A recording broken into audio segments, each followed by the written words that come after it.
माननीय कार्यवाह जी, इस नगर के विद्यार्थी विस्तारक श्रीमान चंदन जी, अन्य उपस्थित ज्येष्ठ अधिकारी वृंद तथा आत्मीय स्वयंसेवक कार्यकर्ता बंधु, आज हम सभी गुरु पूर्णिमा के उपलक्ष्य में अपना गुरु दक्षिणा कार्यक्रम मनाने हेतु एकत्रित हुए हैं। ऐसे तो गुरु पूर्णिमा आषाढ़ मास की पूर्णिमा तिथि को मनाया जाता है, जो कि इस वर्ष 24 जुलाई को था। पर जो स्वयंसेवक गुरु पूर्णिमा के दिन गुरु दक्षिणा नहीं कर पाते हैं, वह कोई आगामी तिथि तय करके अपना गुरु दक्षिणा कार्यक्रम मनाते हैं और इसी हेतु से आज हम सभी स्वयंसेवक यहाँ उपस्थित हैं। आज अपने में संभवतः कुछ कार्यकर्ता ऐसे भी होंगे जो आज पहली बार गुरु दक्षिणा करने के लिए उपस्थित हुए होंगे। इसीलिए गुरु दक्षिणा के विषय पर पढ़ने मैं संघ के विषय में कुछ बुनियादी बातों को स्पष्ट करना चाहूँगा। आज संघ की प्रसिद्धि चारों ओर बढ़ने के कारण समाज में संघ को जानने की लालसा भी बढ़ी है और इसीलिए गुरु दक्षिणा के विषय पर जानने से पहले मैं संघ के विषय में पूछे जाने वाले कुछ बुनियादी प्रश्नों का जवाब देना चाहूँगा। पहला प्रश्न जो अक्सर पूछा जाता है, RSS is a socio-cultural organization spread all over Bharat, which was established in 1925 at Nagpur by our revered founder Dr. Keshav Baliram Redhewa. The RSS has been engaged in carrying out its global social work across all states and each district of Bharat through its 60,000 plus daily gathering centers, very fondly known as Shakha. The Sangh believes that every society needs people with patriotism, discipline and character, who can selflessly work for the betterment of their society and their people. The RSS is engaged in the task of creating people and organizing them.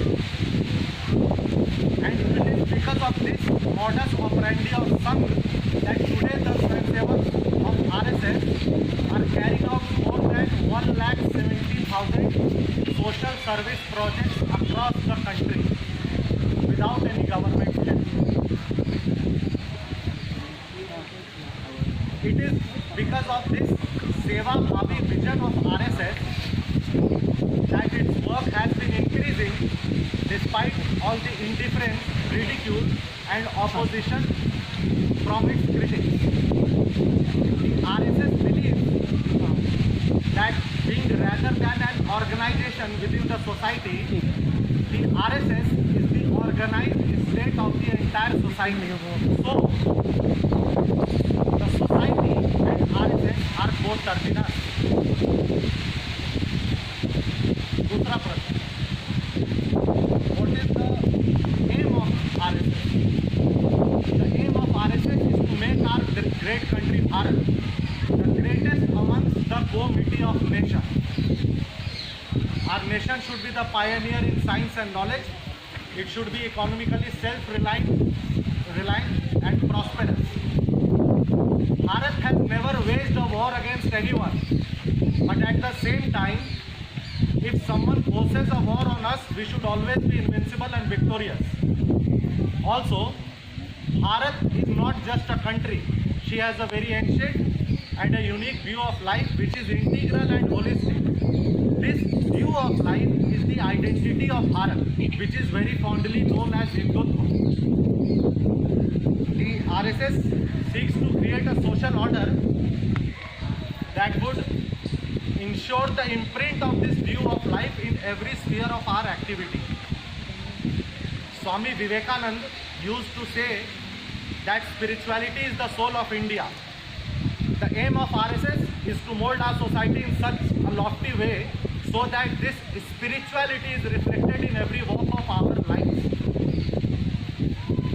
ये दो प्रश्न ऐसे थे जिनका उत्तर मुझे लगा कि आज के विषय पे पढ़ने से पूर्व देना आवश्यक है, इसलिए मैंने आपको इन दोनों प्रश्नों से और उसके उत्तर से अवगत कराया। साथियों, जैसा कि हम सब जानते हैं कि अपने कार्य में पूर्णिमा उत्सव एक अत्यंत महत्वपूर्ण अवसर है। इसे व्यास पूर्णिमा भी कहा जाता है। महर्षि व्यास ने हमारे राष्ट्र जीवन के श्रेष्ठतम गुणों को निर्धारित करते हुए, उनके महान आदर्शों को चित्रित करते हुए न सिर्फ भारतवर्ष का अपितु संपूर्ण मानव जाति का मार्गदर्शन किया और वेदों की रचना की। और इसीलिए महर्षि वेद व्यास जगत के गुरु कहे जाते हैं और इसीलिए कहा जाता है व्यासो नारायणम स्वयं। और इसी दृष्टि से व्यास पूजा को गुरु पूर्णिमा भी कहा जाता है। जिन्हें भी हमने श्रद्धापूर्वक अपना गुरु माना है, उसकी हम इस दिन पूजा करते हैं, उसके सामने अपनी भेंट चढ़ाते हैं, उससे आत्म निवेदन करते हैं और आगामी वर्ष के लिए आशीर्वाद मांगते हुए अपनी उन्नति का मार्ग प्रशस्त करते हैं। तो भारतीय समाज में वैदिक काल से ही गुरु शिष्य परंपरा विद्यमान रही है। अपने समाज की मान्यता है कि बिना गुरु के मार्गदर्शन के ज्ञान की प्राप्ति संभव नहीं, तथा अपने यहाँ गुरु को मनुष्य जीवन के विकास की आधारशिला माना जाता है, उसका बेस माना जाता है। जीवन की सही दृष्टि, जीवन जीने का एक सही विजन, यह गुरु के मार्गदर्शन से ही प्राप्त होता है। इसके कई उदाहरण हमारे समक्ष हैं, जैसे देवताओं के गुरु बृहस्पति का उदाहरण, भगवान श्री रामचंद्र जी के गुरु वशिष्ठ और विश्वामित्र का उदाहरण, भगवान श्री कृष्ण के गुरु संदीपनी का उदाहरण, छत्रपति शिवाजी महाराज के गुरु समर्थ रामदास का उदाहरण, वीर बंदा बैरागी के गुरु गोविंद सिंह जी का उदाहरण, स्वामी विवेकानंद जी के गुरु श्री रामकृष्ण परमहंस, महर्षि दयानंद के गुरु महर्षि विरजानंद, ऐसे कई उदाहरण हम सभी के समक्ष हैं।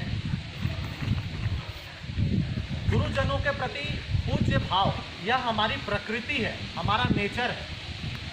आध्यात्मिक विद्या का उपदेश देने वाले और ईश्वर तत्व का साक्षात्कार करा देने वाले को अपने यहाँ साक्षात पर ब्रह्म कहा जाता है। और इसीलिए कहा जाता है ब्रह्मा गुरु विष्णु देवो महेश्वरः साक्षात पर ब्रह्म तस्मै श्री गुरुवे नमः। महर्षि दयानंद सरस्वती जो आर्य समाज के संस्थापक थे, उन्होंने भी गुरु का महत्व समझाते हुए बताया है कि रू अर्थात अंधकार और रू अर्थात मिटाने वाला।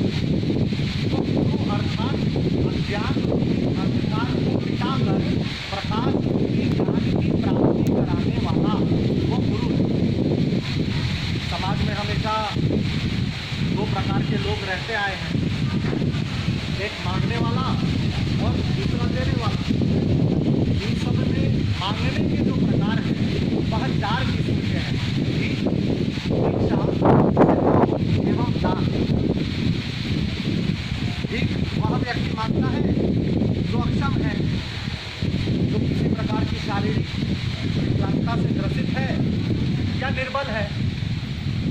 जो भीख देते हैं उनकी मानसिकता दया की रहती है और करुणा का भाव उनके मन में रहता है। भिक्षा वो लोग मांगते हैं जो जीवन व्यापन हेतु समाज पर निर्भर करते हैं और इस भिक्षा के बदले समाज को अपने वैल्यूएबल इनपुट्स, अपने सर्विस प्रोवाइड करते हैं। उदाहरण के लिए शिक्षा अर्जन करने में हम अपने टीचर्स, अपने प्रोफेसर्स, अपने इंस्टीट्यूट्स को फीस देते हैं और उसके बदले में हमें शिक्षित करते हैं। ऐसे ही शिक्षा दान करने वाले जो शिक्षक भी हैं वह बिना फीस के भी शिक्षा देते हैं और उसके बदले शिष्य जो उनको दे सकते हैं, देने में समर्थ होते हैं, वो देते हैं। जो नहीं दे सकते वो नहीं देते हैं। तो ये भी एक प्रकार का भिक्षाटन ही है। साधु और सन्यासी भी इसी भिक्षाटन की श्रेणी में ही आते हैं। वो अपना जीवन समाज के लिए देते हैं, अपने अनुभवों से समाज को जागृत और सजग बनाए रखते हैं और इसीलिए समाज भी इनके योगक्षेम की, इनकी कुशलता की चिंता करता है। सहयोग क्या होता है ये भी हम सब जानते हैं। जैसे अथवा पारिवारिक कार्य के समय किसी आर्थिक संकट से उबारने के लिए जो सहायता की जाती है वो सहयोग होता है। अब आता है दान। सामाजिक दायित्व समझकर उसे पूर्ण करने के लिए कुशलता और योग्यता जो लगाते हैं तथा कार्य भी स्वयं करते हैं, ऐसे करने वाले कार्य को दान कहा जाता है। यह दान दो तरह का होता है, एक गुप्त दान और दूसरा नाम और यश के लिए किया हुआ दान।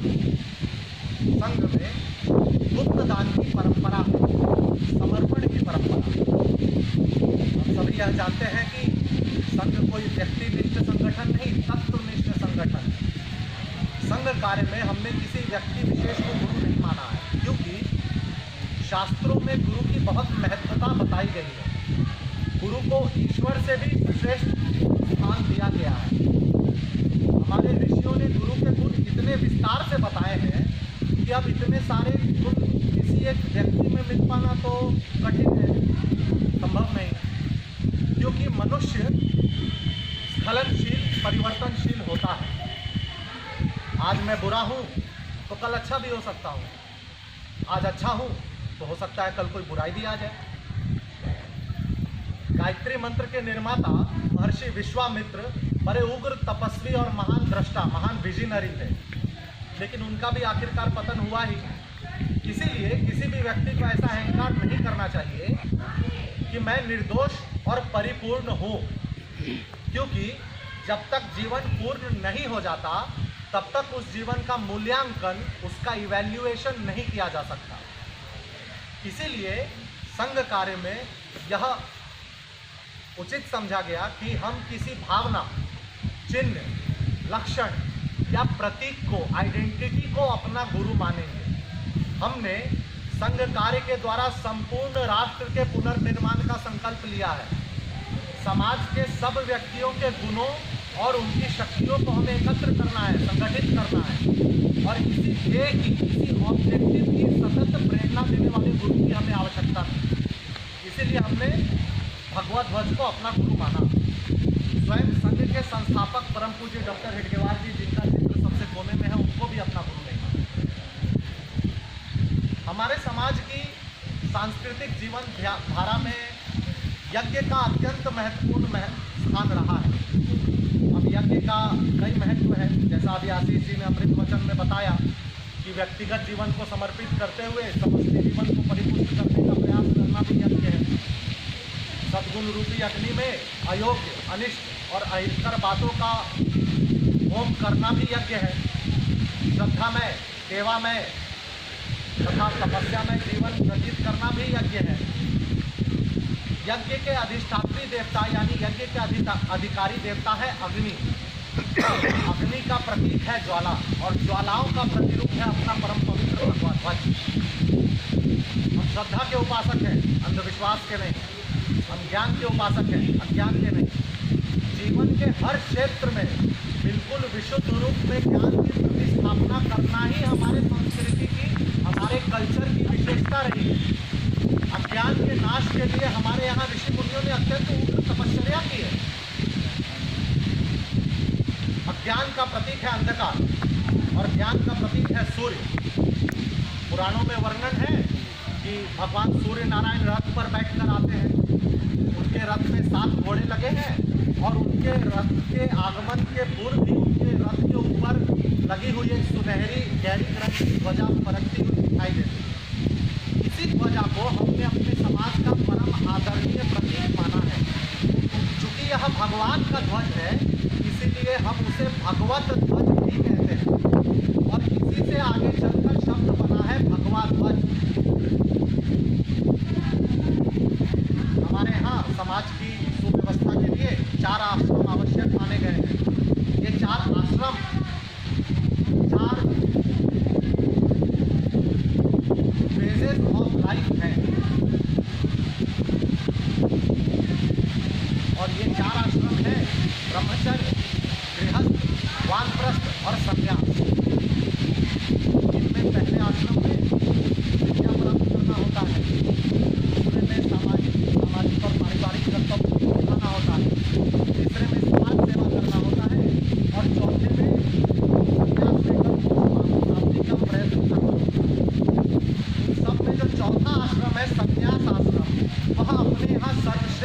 माना गया है, क्योंकि उसमें सर्वसंग परित्याग आवश्यक है। उसमें पवित्र, शुद्ध और व्रतस्थ जीवन बिताना पड़ता है। सन्यासी यह ध्यान में रखें कि मैं रात दिन अग्नि रूपी ज्वालाओं के बीच खड़ा हूँ। संभवतः इसीलिए हमारे यहाँ सन्यासी भगवा रंग के वस्त्र धारण करते हैं, और इसीलिए वंदनी संन्यास आश्रम ने जिसको मान्यता दी है, सूर्य भगवान के आगमन का जो चिन्ह है, अग्नि शिखाओं की जो प्रतिकृति है, ऐसा हमारा भगवा ध्वज हमारी प्रेरणा का स्थान है। इसी के द्वारा हमारे राष्ट्र की आत्मा प्रकट होती है। हमारे देश का इतिहास भी इसी तथ्य को सिद्ध करता है, इसी फैक्ट को सिद्ध करता है। भगवा ध्वज अपने राष्ट्र का पुरातन प्राचीन ध्वज है। ऋग्वेद में भी इसका वर्णन अरुणाचल केतुआ के नाम से मिलता है। इस ध्वज में अखंड भारत का मानचित्र बना हुआ है। इसके जो दो कोने हैं, इसके पीछे का जो क्षेत्र है, यह पूरे उस अखंड भारत के भूभाग को दर्शाता है। उस अखंड भारत के भूभाग को, जिसका वर्णन विष्णु पुराण में भी मिलता है कि उत्तरम यत् समुद्रस्य उत्तरम यत्र समुद्रस्य हिमाद्रेश्चैव दक्षिणम वर्षम तद भारतम नाम भारती यत्र संतति। इस ध्वज में अति प्राचीन काल से आज तक के अपने राष्ट्र के सभी भव्य कार्य, उसके द्वारा संपादित समस्त पराक्रम और तेजस्विता अपनी आंखों के समक्ष प्रकट हो जाती है। यानी जगत गुरु का स्थान प्राप्त करने के लिए आवश्यक सभी गुणों का समुच्चय इस एक पताका के दर्शन मात्र से अपने अंतःकरण में जागृत हो जाता है। यह ध्वज हमारे जीवन परंपरा के अखंड ज्योति के रूप में हमारे राष्ट्र पुरुष अर्थात प्रकट परमात्मा के नाते हमारे सामने है। इसके लिए हमें सब कुछ न्योछावर करने की आवश्यकता है। इस प्रकार यह ध्वज यज्ञ ज्वाला का प्रतीक, समर्पण का द्योतक, पवित्र ध्वज ही अपना आदर्श है। और इसीलिए इसके सामने आज हम सभी आकर पूजा करते हैं और अपने सर्वस्व भेंट चढ़ाने के लिए बद्ध परिकर होकर खड़े हो जाते हैं। भगवा ध्वज के भाव को प्रकट करते हुए श्रद्धेय वाजपेयी जी ने पंक्तियाँ भी मैं आज आपको बताना चाहता हूँ। गगन में लहरता है भगवा हमारा, गिरे गोरखन दास्तां के बैठकर गवा बैठे सर्वस्व आपस में लड़कर, मुझे घर घर हुआ शून्य पर निराशा, निशा ने जो डेरा जमाया, जय जग के द्रोह का दुष्फल है जो तक अंधेरा सवेरा ना आया। मगर घोर तम में, पराजय के गम में, विजय की मिठाले अंधेरे गगन में, उषा के वसंत दुश्मनों के नयन में चमकता रहा पूज्य भगवा हमारा, गगन में लहरता है भगवा। भगवा है पद्मिनी के जौहर की ज्वाला, भगवा है पद्मिनी के जौहर की ज्वाला, मिटाती अमावस मिटाती उजाला, नया एक इतिहास क्या रच न डाला, चिता एक जलने हजारों खरी थी, पुरुष तो मिटे नारियां सब भवन थी, समित बन अनल के पगों पर चढ़ी, मगर जौहरों में गिरे गौहरों में, धुएं के घड़ों में की बलि के क्षणों में खनकता रहा पूज्य भगवा हमारा, गगन में लहरता है भगवा हमारा।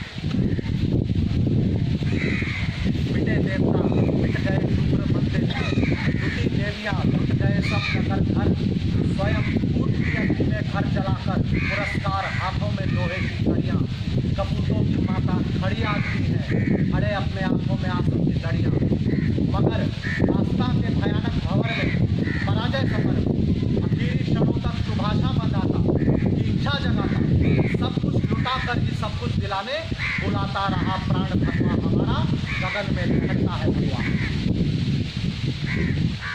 अंत में कभी थे अकेले, ये संघ के जन्म की कल्पना है। परम पूज्य डॉक्टर हेडगेवार जी अकेले थे, कभी थे अकेले हुए आज इतने नहीं, तब डरे तो भला आप डरेंगे। विरोधों के सागर में चट्टान है हम, जो टकराएंगे मौत अपनी मरेंगे। लिया हाथ में ध्वज कभी न झुकेगा, कदम बढ़ रहा है कभी न रुकेगा, न सूरज के सम्मुख अंधेरा झुकेगा। निडर है सभी हम, अमर है सभी हम, इस सर पर हमारे वरद हस्त करता, गगन में लहरता है भगवा हमारा।